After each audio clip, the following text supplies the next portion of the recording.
안녕하십니까? 저희 다니엘 세미나에 오신 여러분들을 다시 한번 진심으로 환영합니다. 여러분, 지난 시간에 우리가 다니엘 7장을 연구했습니다.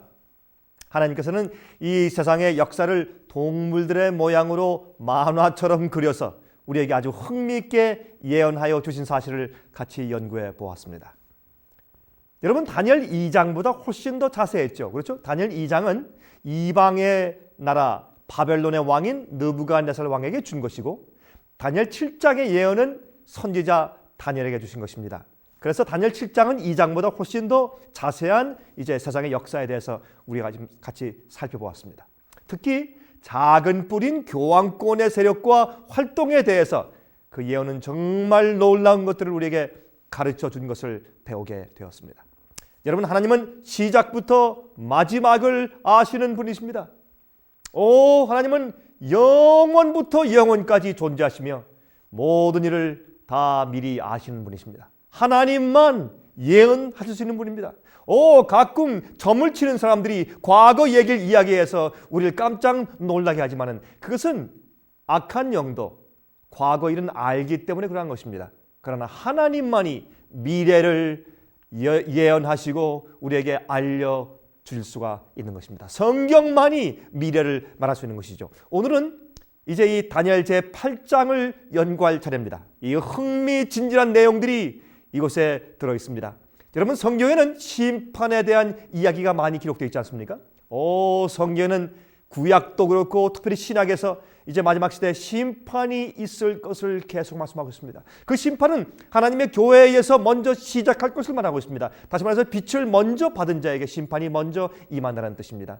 여러분이시여, 예수께서 재림하시기 전에 미리 심판이 있을 것을 말씀하고 있습니다. 예수께서 오셔서 하시는 심판은 집행 심판이죠. 그 이전에 이제 심리하는, 조사하는 그런 심판이 미리 진행될 것을 성경은 계속 우리에게 말씀해주고 있습니다. 이 다니엘 7장에서, 우리 지난 시간에 다니엘 7장에서 심판이 이루어지는 하늘의 하나님의 보좌 앞에 광경이 계시로 보여진 사실을 우리 같이 공부해서 보았습니다. 그런데 이 8장은, 우리가 오늘 공부할 8장에는 7장에 등장한 교회를 파괴하는 작은 뿔 세력이 하나님께 심판을 받게 될 것에 대한 예언이 기록되어 있습니다. 여러분, 이 일을 하나님께서 그냥 내버려 두시는 것이 아니라 반드시 심판하고 모든 것을 기록을 다 펼칠 것을 성경은 예언하는데, 그것이 이제 다니엘 8장 가운데 있습니다. 또 이 8장은요, 두 동물이 등장합니다. 즉 수양과 수염소가 싸우는 모습으로 시작을 하죠. 수양과 수염소가 싸우는 모습으로 시작을 합니다. 이 다니엘 8장 예언은요. 그리고는 작은 뿔이 출현하는 방향을 알려주고, 어느 쪽에서부터 출현하는가 하는 그 방향을 알려주고, 그 세력이 어떠한 일을 저지를 것이며 어떻게 심판받게 될 것인가 하는 것을 자세하게 예언해 주는 책이 바로 다니엘서인데, 특별히 다니엘서 8장인 것입니다. 오늘 우리가 이 흥미있는 말씀을 같이 연구해 보도록 하겠습니다. 우리 먼저 같이 본문을 좀 읽어보도록 하십시다. 제일 먼저 우리 다니엘 8장의 본문을 좀 읽어보도록 하겠습니다. 여러분, 다니엘 8장 가운데서 첫 번째 부분만 먼저 읽어보겠습니다. 우리 지금은 다 읽지 않고 그 다음에 이제 조금 있다가 이제 후반부를 읽고 다니엘 8장 1절부터 14절까지 전반부를 먼저 같이 읽어보도록 하겠습니다. 다음과 같이 말씀되어 있습니다. 잘 들으십시오. 나 다니엘에게 처음에 나타난 이상 후 벨사살 왕 3년에 다시 이상이 나타나니라. 내가 이상을 보았는데 내가 그것을 볼 때 내 몸은 엘람도 수산성에 있었고 내가 이상을 보기는 을레 강변에서니라. 내가 눈을 들어 본즉 강가에 두 뿔 가진 수양이 섰는데 그 두 뿔이 다 길어도 한 뿔은 다른 뿔보다 길었고 그 긴 것은 나중에 난 것이더라 그랬습니다. 내가 본즉 그 수양이 서와 북과 남을 향하여 받으나 그것을 당할 짐승이 하나도 없고 그 손에서 능히 구할 이가 절대로 없으므로 그것이 임의로 행하고 스스로 강대하더라. 내가 생각할 때 한 수염소가 서편에서부터 온 지면에 두루다니되 땅에 닿지 아니하며 그 염소 두 눈 사이에는 현저한 뿔이 있더라. 그것이 두 뿔 가진 수양 곧 내가 본 바 강가에 섰던 양에게로 나아가되 분노한 힘으로 그것에게로 달려가더니 내가 본즉 그것이 수양에게로 가까이 나아가서는 더욱 성내어 그 수양을 땅에 엎드러뜨리고 짓밟았으나 능히 수양을 그 손에서 벗어나게 할 리가 없었더라. 수염소가 스스로 심히 강대하여 가더니 강성할 때 그 큰 뿔이 꺾이고 그 대신에 현저한 뿔 넷이 하늘 사방을 향하여 났더라. 그중 한 뿔에서 또 작은 뿔 하나가 나서 남편과 동편과 그 영화로운 땅을 향하여 심히 커지더니 그것이 하늘 군대에 미칠 만큼 커져서 그 군대와 별 중에 몇을 땅에 떨어뜨리고 그것을 짓밟고 또 스스로 높아져서 군대 주제를 대적하며 그에게 매일 드리는 제사를 제하여 버렸고 그의 성소를 헐었으며 범죄함을 인하여 백성과 매일 드리는 제사가 그것에게 붙임바 되었고 그것이 또 진리를 땅에 던지며 자유로 행하여 형통하였더라. 내가 들은즉 거룩한 자가 말하더니 다른 거룩한 자가 그 말하는 자에게 묻되 이상에 나타난 바 매일 드리는 제사와 망하게 하는 죄악에 대한 일과 성소와 백성이 내어준 바 되며 짓밟힐 일이 어느 때까지 이를꼬 하매 그가 내게 이르되 2300주야까지니 그때 성소가 정결하게 함을 입으리라 하였느니라 그랬습니다. 여러분 여기에 참 놀라운 예언이 있습니다.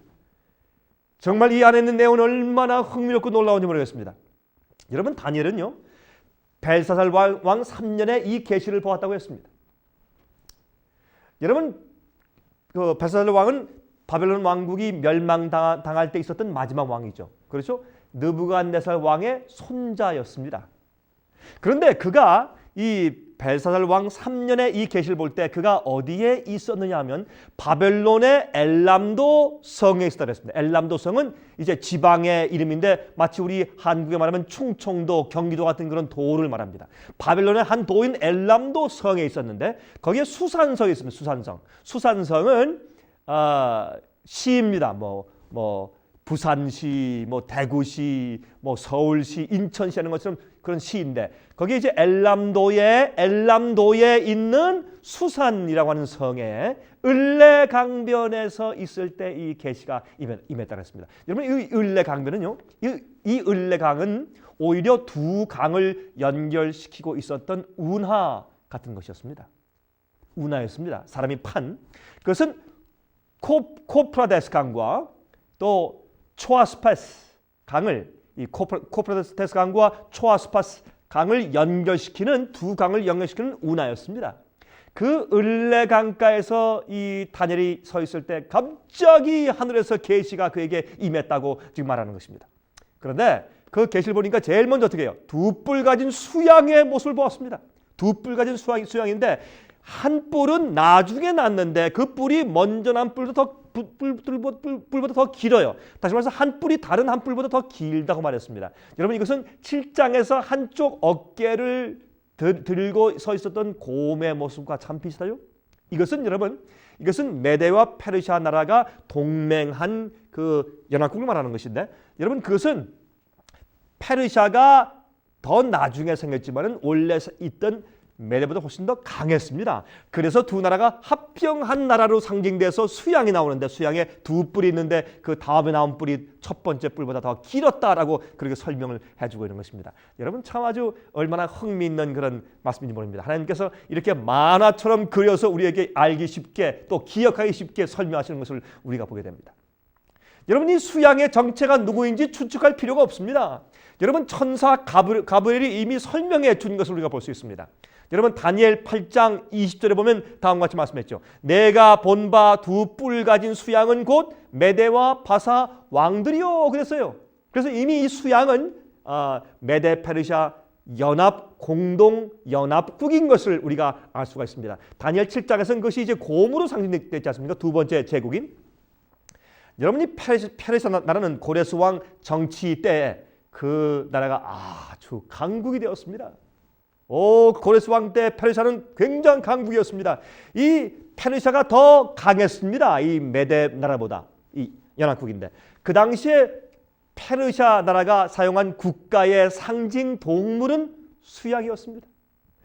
수양의 목걸이에 이제 목에 목걸이를 많이 달아둔 그런 수양이 그 당시 페르시아 나라를 상징하는 동물이었습니다. 현재 미국은 무슨 동물로 상징됩니까? 독수리죠. 또 영국은요, 사자입니다. 마찬가지로 그 당시에 페르시아는 수양으로 상징돼 있었습니다. 여러분, 수양이 서쪽과 북쪽과 남쪽을 향해서 들이받는다고 했습니다. 그게 무슨 뜻입니까?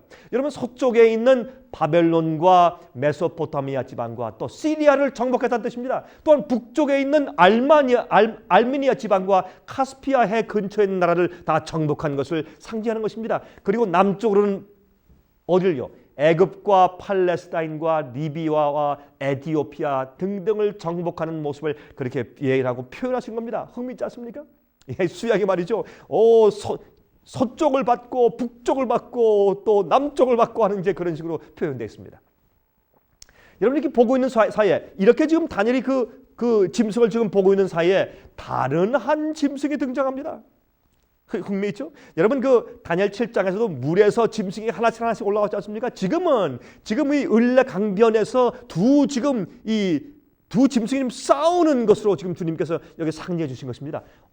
이렇게 수양이 등장했는데 그 다음에 또 다른 한 짐승이 등장합니다. 그것은 수염소입니다. 양과 염소가 싸우는 겁니다. 근데 이 수염소가 얼마나 빨리 달려가는지 그 다리가 땅에 닿지 않을 정도로 신속히 정복해 나가는 모습을 그렇게 만화로 주님께서 그려주셨어요.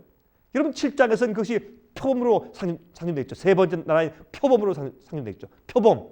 근데 이 수염소의 이 가운데 두 눈 사이에 가운데 말이죠. 이마에 현전한 큰 뿔이 나 있어요. 여러분, 그것은 헬라 나라를 상징하는 예언입니다. 우리 지금 공부하는 다니엘 똑같은 장 8장 21절 22절에 천사가 이미 설명해 두었습니다. 우리가 이게 추측할 필요가 없습니다. 털이 많은 수염소는 곧 헬라 왕이요, 두 눈 사이에 있는 큰 뿔은 곧 그 첫째 왕이요. 여러분, 헬라의 첫째 왕이 누굽니까? 건국 왕이 누굽니까? 알렉산더 아닙니까? 곧 그 첫째 왕이요 그랬어요. 그 뿔은 이 뿔이 꺾이고 그 대신에 몇 개가요? 네 뿔이 났은즉 그 나라 가운데서 네 나라가 일어나되 그 권세만 못하리라. 그 원래 알렉산더 왕이 죽은 다음에 네 나라로 갈라졌지만 갈라진 네 왕국이 원래 있던 나라만큼 그렇게 강하지 못했다라고 지금 예언하시는 것입니다. 여러분이시여, 이 수염소의 이마에 나 있던 현저하고 큰 뿔은 물론 초대 왕인 알렉산더 대왕을 상징합니다. 여러분, 헬라 나라의 상징은 수염소였습니다. 옛날에 정말 헬라 나라가 수염소로 상징되었습니다. 수양은 페르시아를 상징한 것처럼 실제로 역사에 있어서 수염소는 여러분 이 헬라를 상징했습니다. 원래 그 수양은 수양은 옛날에 원래 있었던 메데 페르시아 상징했죠. 특별히 페르시아. 그런데 수염소는 원래 역사에서 헬라를 상징하는 동물로 쓰여졌습니다. 참 흥미있지 않습니까? 하나님께서 그것을 이용해서 우리가 이해할 수 있도록 지금 그림을 그려주시는 것입니다. 여러분, 옛날에 헬라 수도 에데사를 수염소의 도시라고 불렀습니다. 우리 흥미있는 얘기 아니겠습니까?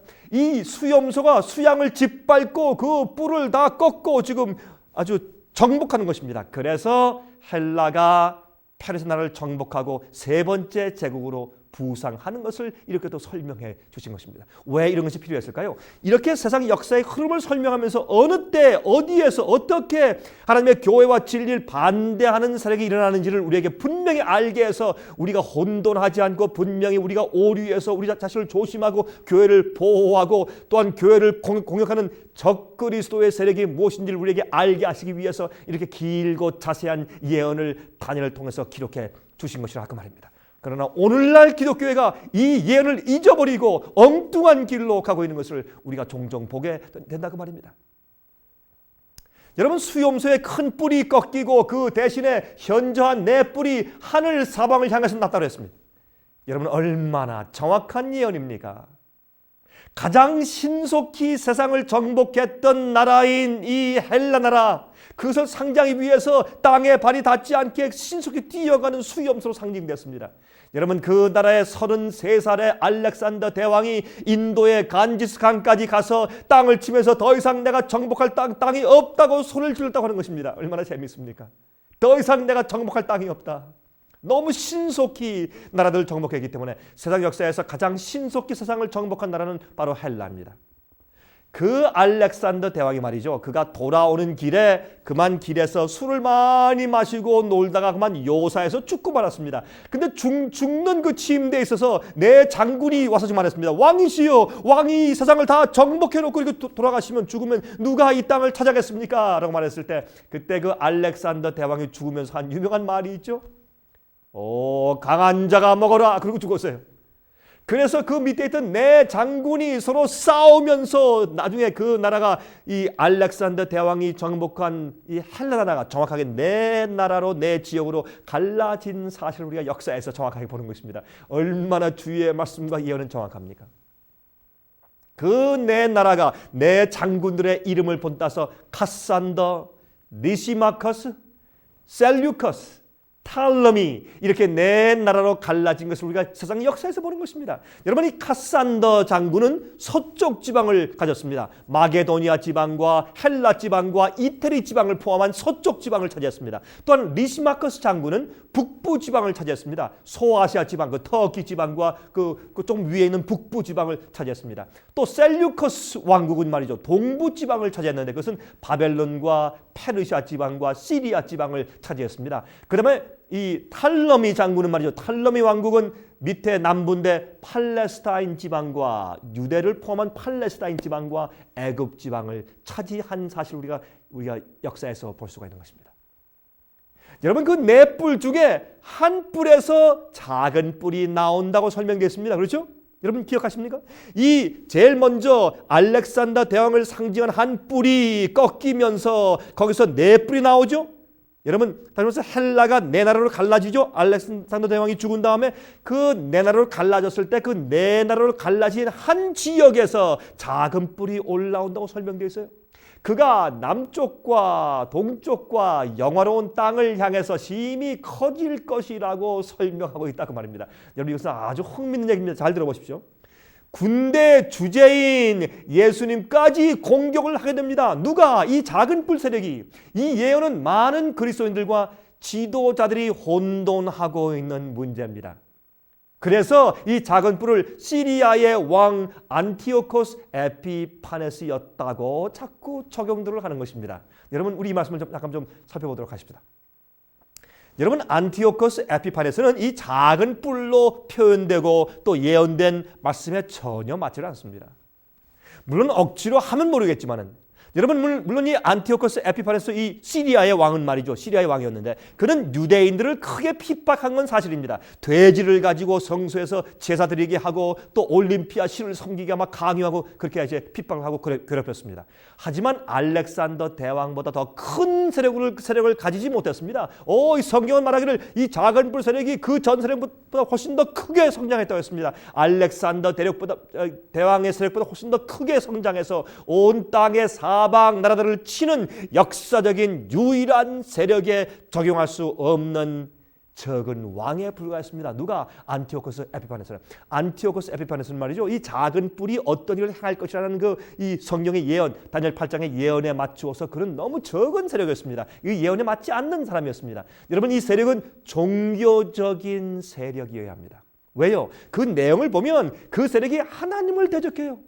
그리고 하나님의 진리를 대적하고 진리를 땅에 던지고 짓밟습니다. 그리고 하나님의 성소를 헐어버리는 일을 합니다. 이 세력은요, 안티오코스 에피파네스 왕보다 훨씬 더 큰 세력이어야 합니다. 이 세력은 교황권입니다. 여러분, 그래서 여러분 그 다니엘 7장에도 작은 뿔 얘기가 나오지 않습니까? 교황권 얘기가. 그러므로 이 세력은 교황권 세력이지 이것은 시리아 왕의 안티오코스 세력이 아닌 것을 우리가 알 수 있습니다. 안티오코스 에피파네스 세력은 아주 작은 세력이었습니다. 거기에 비하면. 근데 한 가지 문제가 있습니다. 여러분, 7장에서 말이죠, 이 다니엘 7장에서는 이 작은 뿔 세력은 로마 나라가 열국으로 갈라진 이후에 등장하는 것으로 예언되어 있습니다. 다니엘 7장에 말이죠. 로마 나라가 열 나라로 갈라진 다음에 그 다음에 작은 뿔이 올라온다고 했습니다. 하지만 이 8장에서는요, 헬라가 네 나라로 갈라진 이후에 그 한 뿔에서 나오는 것으로 예언되어 있어요. 조금 다릅니다. 그래서 사람들이 이것을 오해하는 것입니다. 그것은 그 이유는요, 그 네 나라 가운데서 서쪽에 위치하고 있었던 로마의 도시 국가가 점점 세력이 증가하면서 큰 나라가 되면서 그 한쪽에서 일어나는 부분을 강조한 것에 불과한 것입니다. 이해하시겠습니까?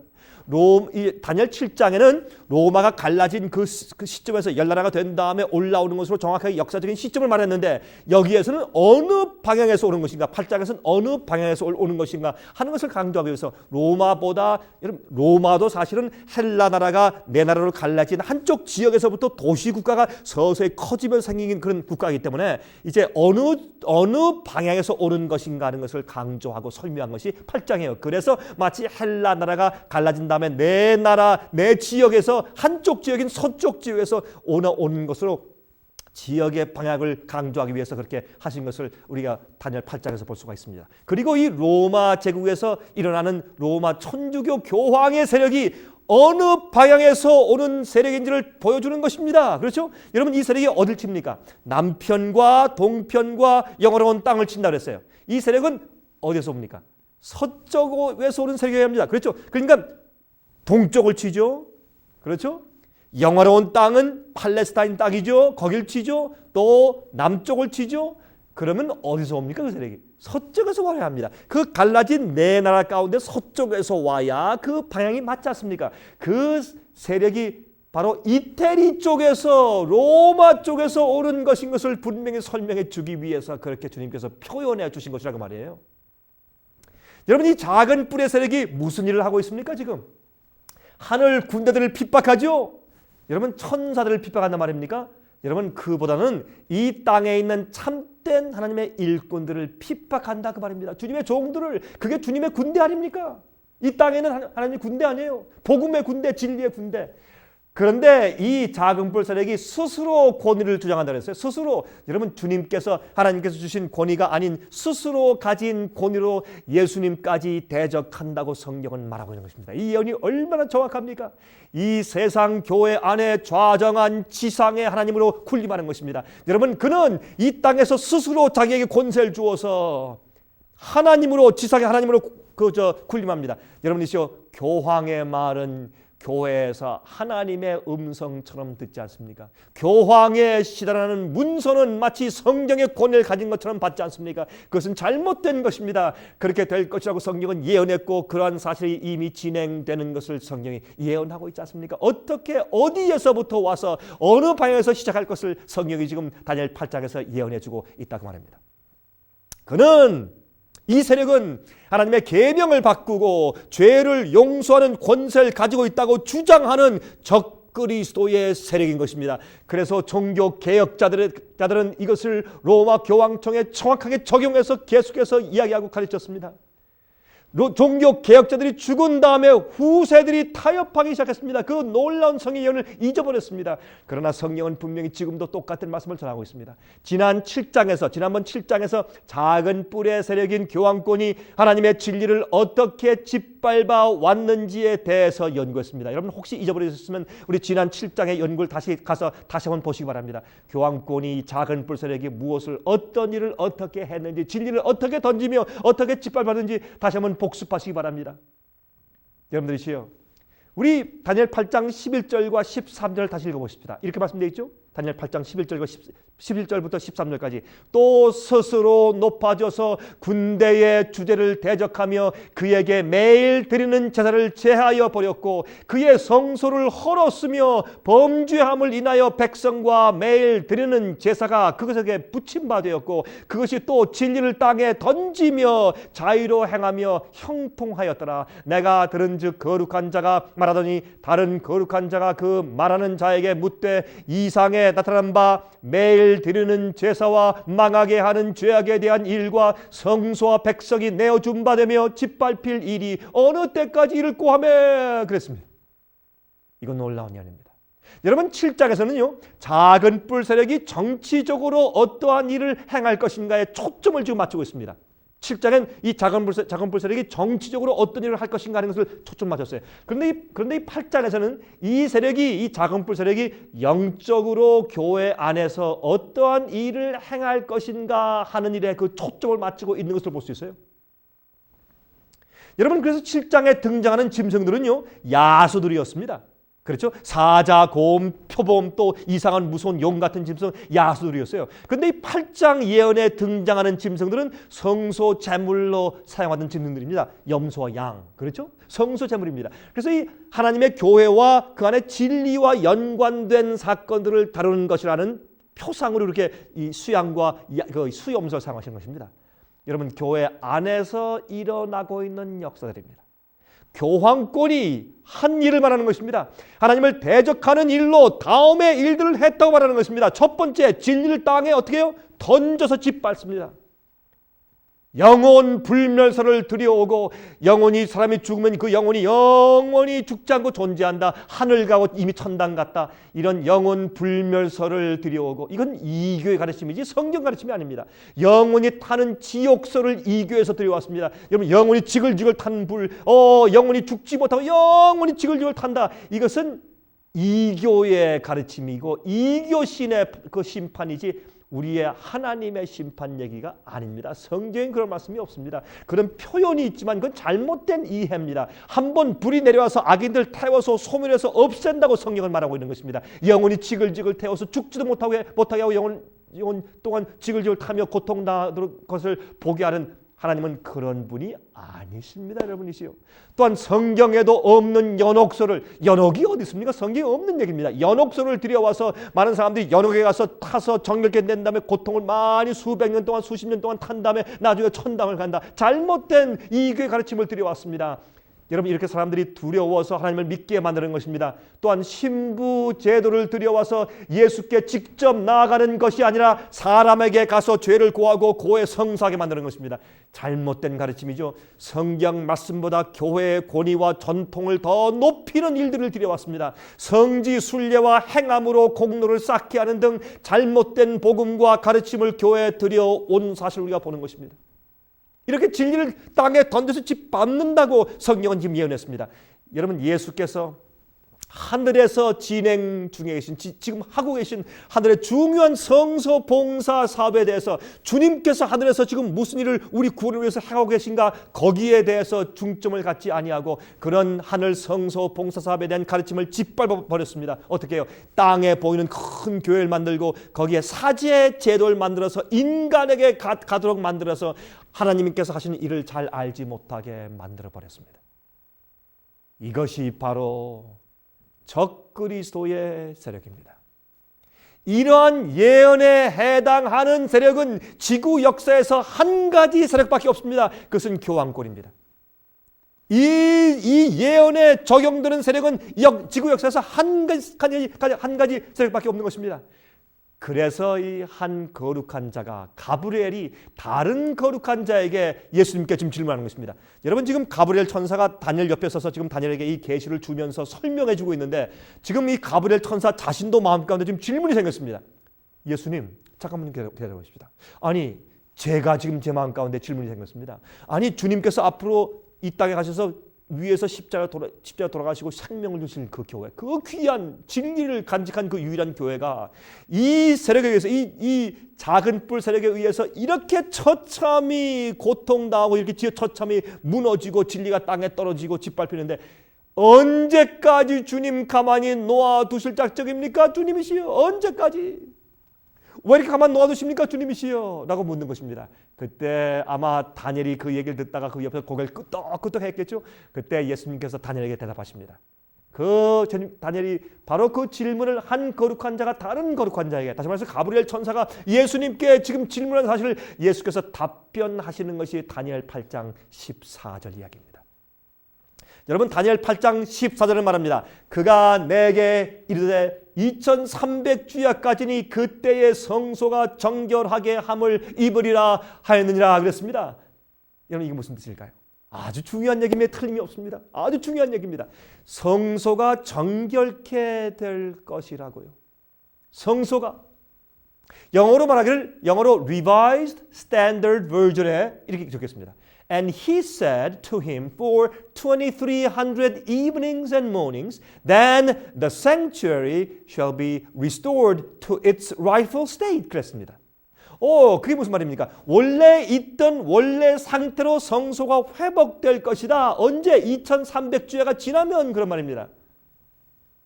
성소 정결은요, 옛날 지상 성소 시대에 매년 말에 있었던 대속죄일의 정결 사업을 의미하는 말입니다. 대속죄일의 정결 사업을 말하는 것이 성소 정결이에요. 그날은요, 최종 심판의 날이었습니다. 특히 작은 뿌리 교회와 하나님의 백성들에게 한 일에 대해서 하나님께서 심판하실 것이라고 말했습니다. 다시 말해서 이 작은 뿌리, 이 자행하는 일들 그만 놔둬라, 걱정하지 말아라. 다 목적이 있고 뜻이 있고 시기가 있다. 내가 이제 다 펴서 앞으로 심판할 것이다. 언제? 2300주야가 지나면, 그런 뜻입니다. 성소가 정결케 될 것이다. 성소 안에 있는 모든 기록책을 내가 다 살피고 심판하고 깨끗이 다 도말할 것이다. 그런 뜻입니다. 여러분, 레위기서 16장 29절 30절 또는 33절 34절 보면 다음과 같은 말씀이 있습니다. 너희는 영원히 이 규례를 지킬지니라. 7월 곧 그달 10일에 너희는 스스로 괴롭게 하고 아무 일도 하지 말되 본토인이든지 너희 중에 우고하는 객이든지 그리하라. 이 날에 너희를 위하여 속죄하여 너희로 정결케 하리니 너희 모든 죄에서 너희가 여호와 앞에 정결하리라. 또 지성소를 위하여 속죄하며 회막과 달을 위하여 속죄하고 또 제사장들과 백성의 회중을 위하여 속죄할지니 이는 너희의 영원히 지킬 규례라. 이스라엘 자손의 모든 죄를 위하여 1년 1차 속죄할 것이니라. 아론이 여호와께서 모세에게 명하신 대로 행하니라 그랬습니다. 여러분, 이게 무슨 뜻입니까? 잘 들으십시오. 이스라엘 백성들이 1년 내내 회개해 왔습니다. 다시 말해서 1년 내내 범죄했을 때 양이나 염소를 가지고 이 성소에 들어와서 이제 죽이고 피를 가지고 성소에 들어가서 뿌렸습니다. 그렇죠? 그 피 속엔 그들이 고백한 죄가 포함되어 있다고 상징적으로 예표된 것이 아닙니까? 그래서 그 고백한 죄인들이 고백한 죄가 성소에 옮겨졌습니다. 우리가 죄를 고백하면 우리 죄가 하늘 성소에 옮겨져서 예수님께서 우리 죄를 가지고 하늘 성소에서 죄책에 기록된 그 죄를 아버지께 기도해서 당신의 피를 적용시켜서 용서하시는 중보 일을 하고 있는 것을 상징하지 않습니까? 그러나 연말 대속죄일 날에 그들이 1년 내내 회개한 그 죄들을 살피면서 정말 회개한 자들이 정말 그들이 진심으로 회개했는지 살펴보고 조사하는 심판이 이루어진다, 그 말입니다. 그날 성소가 다 정결케 되는 것입니다. 그들이 지금 피를 가지고 성소에 들어가서 뿌려서 성소가 더럽혀졌습니다. 그것은 뭘 상징합니까? 우리의 죄를 진 죄의 기록이 하늘 성소에 올라가서 하늘에 죄 없는 곳에 하늘이 더럽혀졌습니다. 우리 죄의 기록 때문에 그것을 정결케 하는 것은 죄를 살펴본 다음에 그 죄인들의 죄를 영원히 다 지워버림으로 죄를 정결케 하는 사업이 있어야 할 것입니다. 그것을 성소 정결이라고 표현했는데 그것이 바로 유대인들이 이해한 대속죄일의 성소 정결이었습니다. 그들이 아직도 버리지 않았거나 회개하지 않은 죄가 마지막 그 연말 마지막에 아직 그들이 회개하지 않고 버리지 않은 죄들이 있는지 살펴보고 그들 마음을 살피면서 마지막으로 회개하는 시간을 준 것이 대속죄일이었습니다. 그래서 자기를 괴롭게 하라고 말하는 것입니다. 성경은 자기를 살피라 말입니다. 마음을 깊이 살피면서 회개하는 경험을 자기를 괴롭게 하라고 설명한 것입니다. 그리고 최종적으로 하나님의 보좌 앞에 서서 그들이 정말 진실되이 회개한 자들인지를 심판받게 되는 것입니다. 유대인들은 그 날을 심판의 날이요 인침을 받는 날이라고 그렇게 그들이 믿고 알아왔습니다. 여러분, 이 성소 정결은 회개하는 하나님의 백성들을 그들의 죄에서 최종적으로 정결케 씻는 일만 하는 것이 아닙니다. 백성들만 정결케 하는 것이 아니고 대속죄일 날은 성소 건물 그 자체를 정결케 하는 날이라고 그랬습니다. 왜요? 그 거룩하고 깨끗한 하늘 성소를 왜 정결케 할 필요가 있느냐 말입니다. 여러분, 이 지상 성소 제도는 하늘 성소에서 어떠한 일이 일어나는지에 대한 예표가 상징 아니겠습니까? 그래서 이 땅에 있는 성소를 정결케 하는 것은 하늘 성소를 정결케 한다는 것에 대한 설명과 표장인 것입니다. 왜 그 거룩하고 죄 없는 하늘의 성소가 정결케 할 필요가 있겠습니까? 그것은 매일 죄인들이 회개하는 일을 위하여서 죽임을 당한 양과 염소들의 피를 그 피 속에 고백한 죄가 그 속에 담겨져 있다고 표장되어 있지 않습니까? 그 양과 염소의 피를 그 제사장들이 매일 성소 안으로 가지고 들어가서 휘장 앞에 뿌리지 않습니까? 휘장 앞 그 바닥에 뿌립니다. 그러므로 성소는 죄인들의 죄들을 담은 피로 인해서 더럽혀져 버렸습니다. 지금 하늘의 성소에도 우리의 죄의 고백들을 기록한 책들로 하늘 성소가 더럽혀졌다고 표상되어 있는 것입니다. 하늘에 죄에 대한 기록이 있고 우리 죄에 대한 심판과 조사하는 일들이 있습니다. 살펴보는 일들이 있습니다. 그렇게 깨끗하고 거룩한 하늘 분위기에 우리 인간의 타락과 죄 때문에 하늘 분위기가 어지럽혀졌어요. 우리들의 죄들이 하늘 성소에서 심판 중에 있습니다.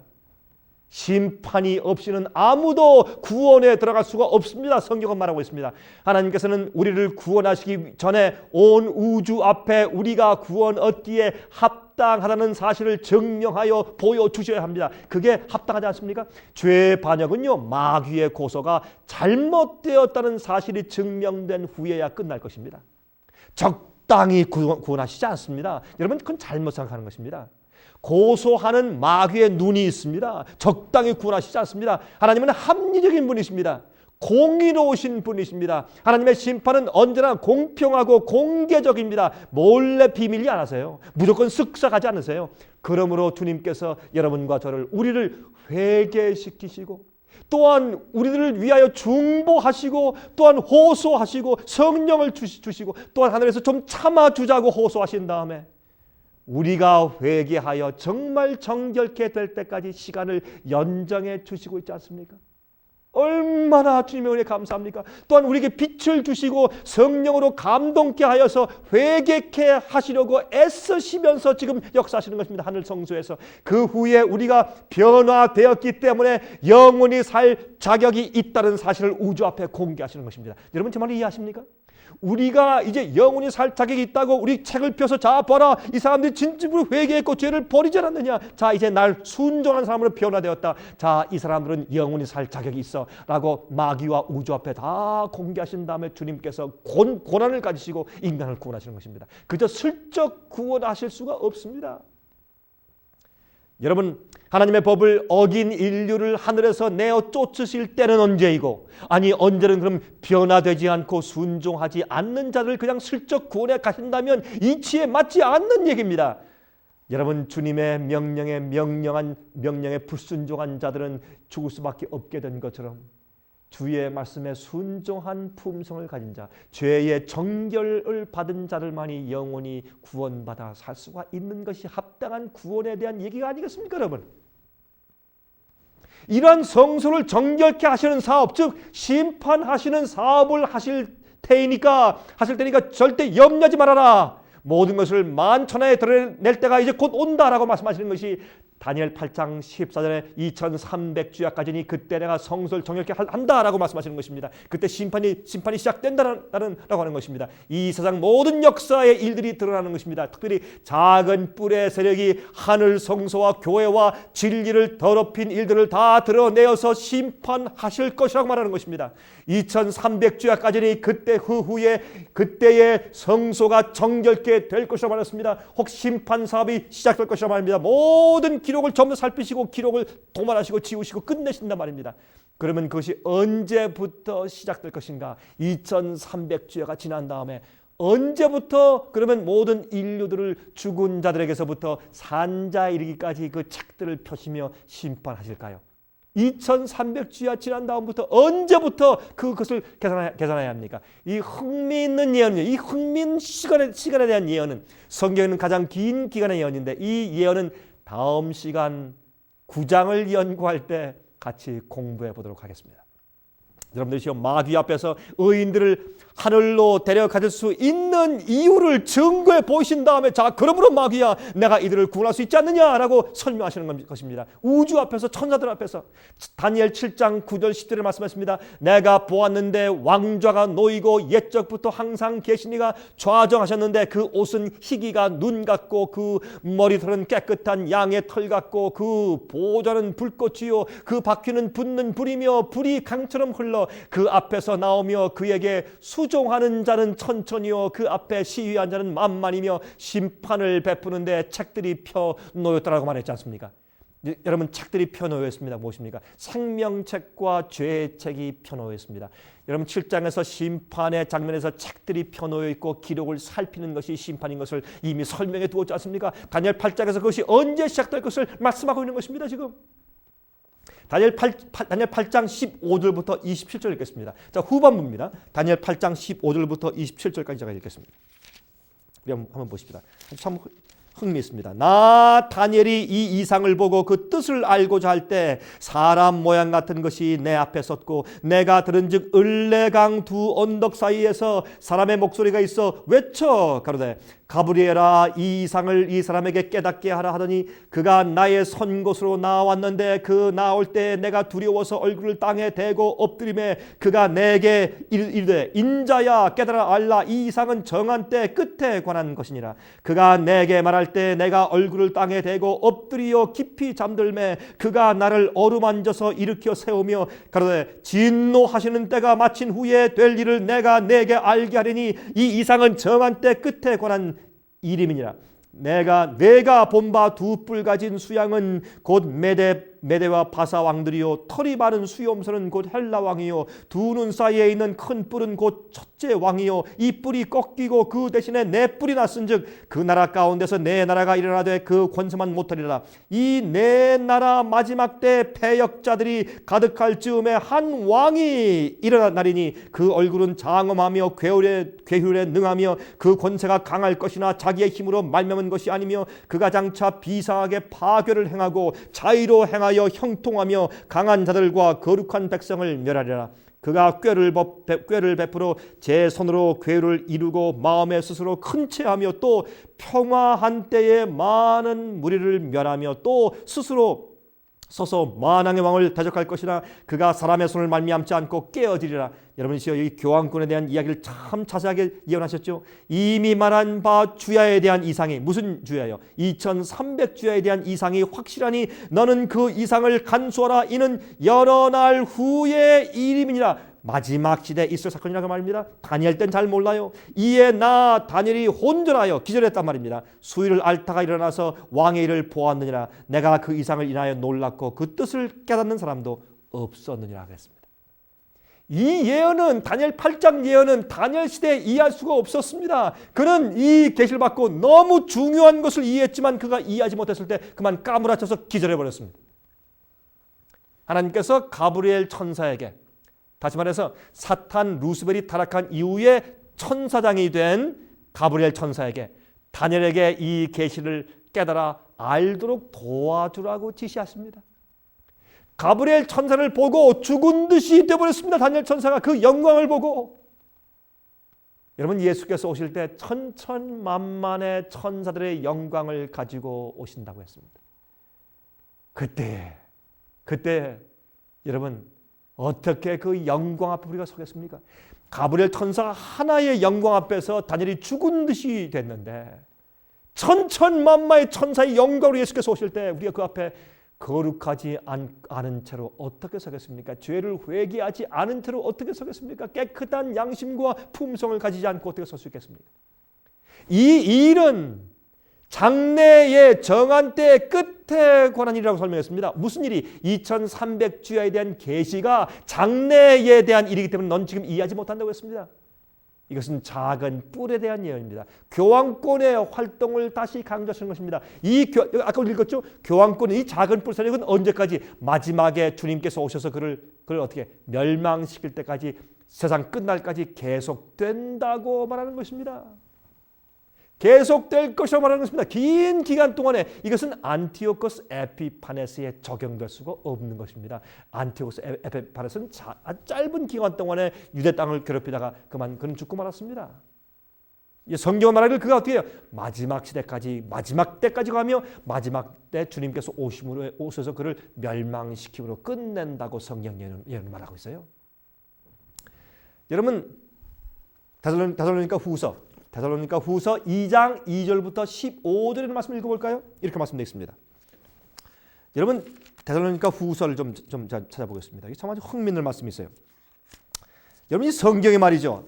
참 어쩌면 이렇게 성경의 예언은 구약과 신약에 다 들어맞는지 말이죠. 이렇게 말씀되어 있습니다. 여기 데살로니가 후서 2장 2절부터 15절까지 보면 이렇게 말씀되어 있어요. 이것도 바로 교황권에 대해서 사도 바울이 그때 이미 AD 한 60년도 정도에 이미 이렇게 예언해 두었습니다. 한번 들어보십시오. 이것은 구약이 아니고 신약입니다. 사도 바울 얘기입니다. 데살로니가 후서 2장 2절부터요. 혹 영으로나 혹 말로나 혹 우리에게 받았다는 편지로나 주의 날이 이르렀다 시동심하거나 두려워하거나 하지 아니할 것이라. 누가 아무렇게 하여도 너희가 미혹하지 말라. 먼저 배도하는 일이 있고, 다시 말해서 예수께서 오신다고 해도 그 오시기 전에 어떤 일이 먼저 있을 것이다. 교회가 배도하는, 교회가 진리에서 떠나는 일이 먼저 있을 것이고, 또 저 불법의 사람 곧 멸망의 아들이 나타나기 전에는 이르지 아니하리니. 먼저 예수께서 오시기 전에 어떤 일이, 교회가 진리에서 떠나는데 누굴 통해서? 멸망의 아들 불법의 사람 이 먼저 이르러서 그런 일을 할 텐데, 그 일이 있은 다음에 예수께서 오실 것이라 했습니다. 4절, 저는 대적하는 자라. 어디에? 참된 진리를 대적하는 자라 말입니다. 범사에 일컫는 하나님이나 숭배함을 받는 자 위에 뛰어나 자존하여 하나님 성전에 앉아 자기를 보여 하나님이라 하느니라. 여러분 다니엘 7장과 8장 어떻게 말씀했습니까? 자기 스스로 권위를 가지고 하나님을 대적하며 진리를 땅에 던지고 그러지 않습니까? 여기도 보세요.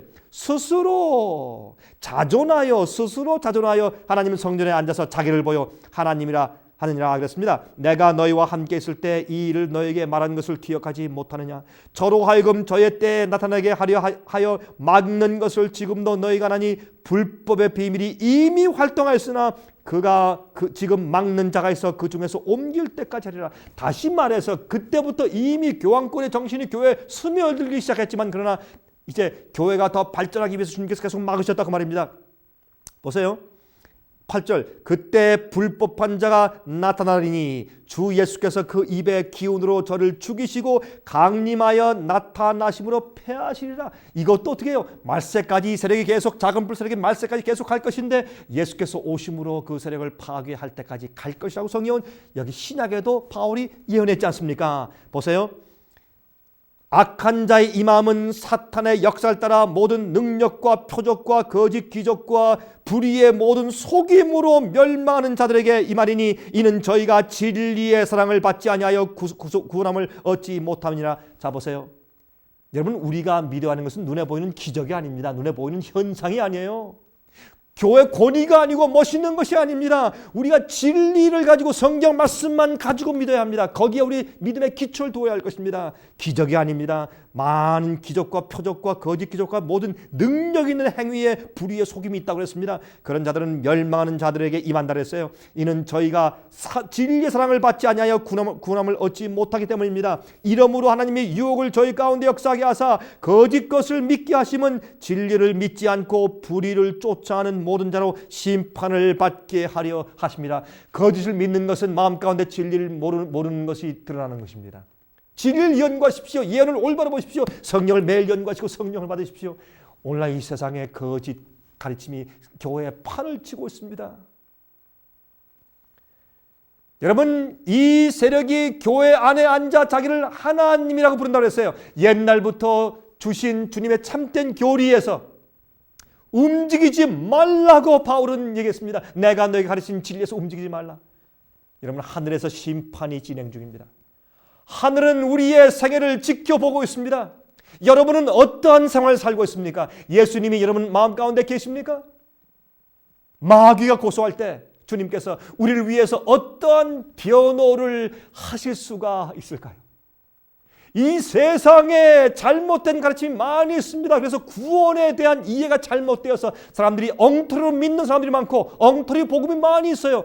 엉터리 복음을 잘못 믿는 사람들은 진리 성경을 자기가 연구하고 이해한 경험이 없고 진리를 사랑하지 않고 눈에 보이는 기적과 남들의 사람들의 그저 지도자들의 이야기만 듣고 지내기 때문에 그들이 진실된 진리와 복음을 가지지 않고 있기 때문에 속임당하는 것입니다. 그런 사람들은 믿다가 나중에 멸망당할 때 얼마나 억울하겠습니까?